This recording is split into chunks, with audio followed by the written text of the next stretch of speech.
ऐसी संज्ञा जो नर पुरुष होने का बोध कराए उसे मस्कुलिन जेंडर कहते हैं। जैसे बॉय, लड़का,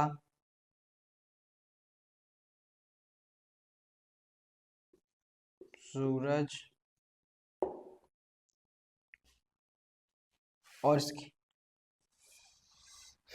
समझिए आप, the noun which denotes male sex is called masculine gender.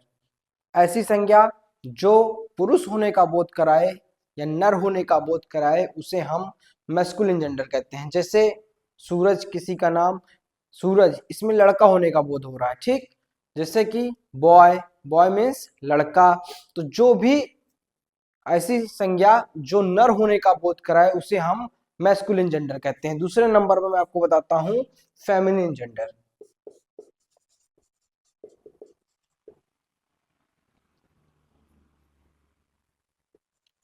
Feminine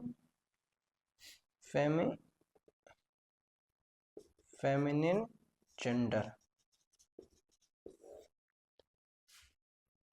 feminine gender, इसकी परिभाषा क्या हो जाएगी बच्चों? The noun which denotes only female sex is called feminine gender. Feminine gender, ऐसी संज्ञा जो मादा या महिला होने का बोध कराए उसे फेमिनिन जेंडर कहते हैं। या फिर स्त्रीलिंग कहते हैं, और यहां पर पुल्लिंग। समझिए बच्चों, मैंने आपको क्या बताया कि जो नर या पुरुष होने का बोध कराए उसे हम मैस्कुलिन जेंडर यानी कि पुल्लिंग कहते हैं, और जो सिर्फ महिला या मादा होने का बोध कराए उसे हम फेमिनिन जेंडर यानी कि स्त्रीलिंग कहते हैं। आगे मैं आपको बताता हूं कॉमन जेंडर और न्यूट्रल जेंडर।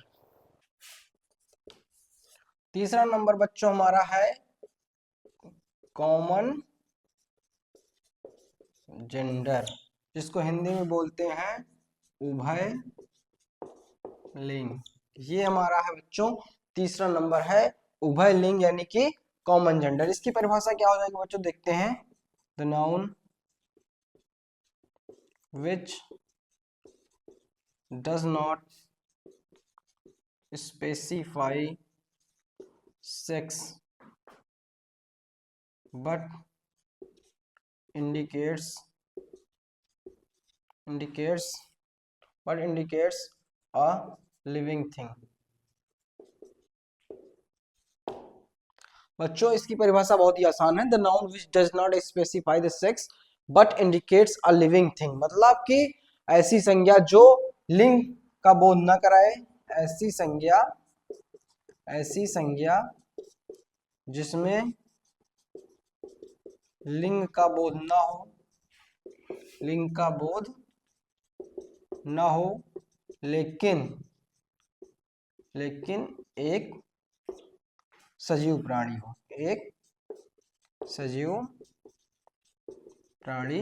हो। जैसे एक प्रकार से समझिए लिंग का बोध न हो मतलब कि ऐसा सजीव प्राणी है जिसमें न आपको पता लगेगा कि वो स्त्री है, न पता लगेगा कि वो पुरुष है, तो ऐसी संज्ञा को हम कॉमन जेंडर कहते हैं। एग्जाम्पल मैं आपको बता देता हूं, अपने आप समझ में आ जाएगा। जैसे कि टीचर, अब टीचर है, टीचर चाहे वो लड़की भी हो सकती है, लड़का भी हो सकता है। प्रोफेसर, अब प्रोफेसर लड़की भी हो सकती है, लड़का भी हो सकता है। तो इसी प्रकार से ऐसी संज्ञा जिसमें हमें पुरुष या महिला का बोध न हो तो उसे हम क्या बोलते हैं, कॉमन जेंडर बोलते हैं। इसके बाद बच्चों मैं चौथा नंबर आपको बताता हूं, न्यूटर जेंडर, जिसको बोलते हैं नपुंसक लिंग। इसकी परिभाषा बिल्कुल आसान है बच्चों, समझिए। आपके जो हमारी लाइफ से जुड़ी हुई निर्जीव वस्तुएं हैं उसे हम नपुंसक लिंग कहते हैं। जैसे कि the noun which denotes a non-living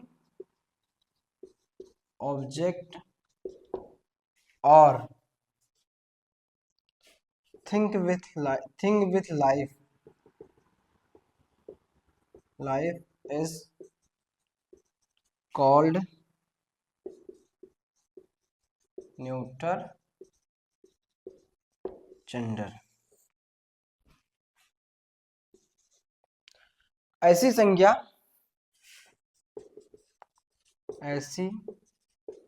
संज्ञा जो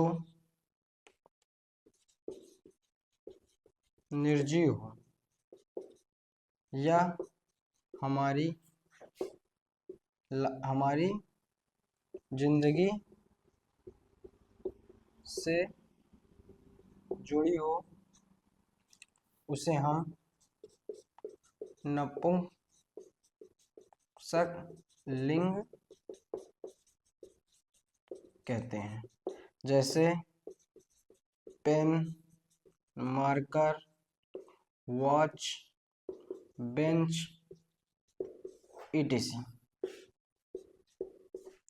तो बच्चों समझिए कि नपुंसक लिंग किसे कहते हैं, ऐसी संज्ञा जो निर्जीव होती है, मतलब उसमें जीव नहीं होता है, तो वह हमारी क्या होती हैं, वो नपुंसक लिंग होती हैं। जैसे कि ये मार्कर, ये घड़ी, ये बोर्ड, ये डेस्क, बेंच, जो हमारी जिंदगी से जुड़ी हुई निर्जीव वस्तुएं हैं उसी को हम नपुंसक लिंग कहते हैं।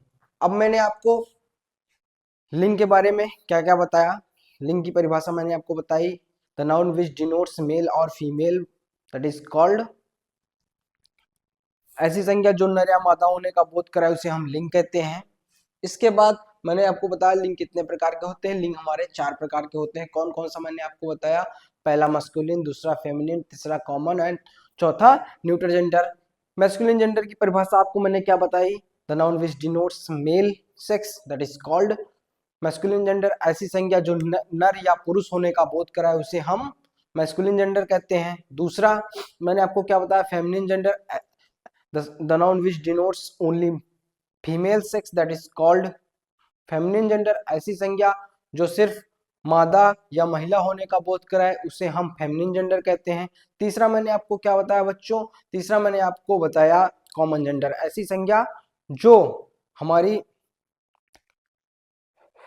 ऐसी संज्ञा जो मतलब दोनों पाया जाए, जिसमें मेल भी पाया जाए जिसमें फीमेल भी पाया जाए, उसे हम कॉमन जेंडर कहते हैं। जैसे कि प्रोफेसर, टीचर, ऐसे।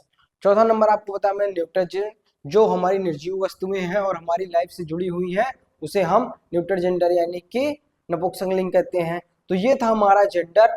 इसमें आपको कुछ फेमिनिन से मैस्कुलिन या मैस्कुलिन से फेमिनिन बदलने के लिए आता है, तो वो मैं आपको पोस्ट कर दूंगा अपने यूट्यूब में, और आप वहां से जाकर देखकर उसमें से जो मीनिंग्स है उसको लिख लीजिएगा और हमारा जेंडर खत्म होता है। आगे दिन कल हम आपको नेक्स्ट क्लास में मिलेंगे।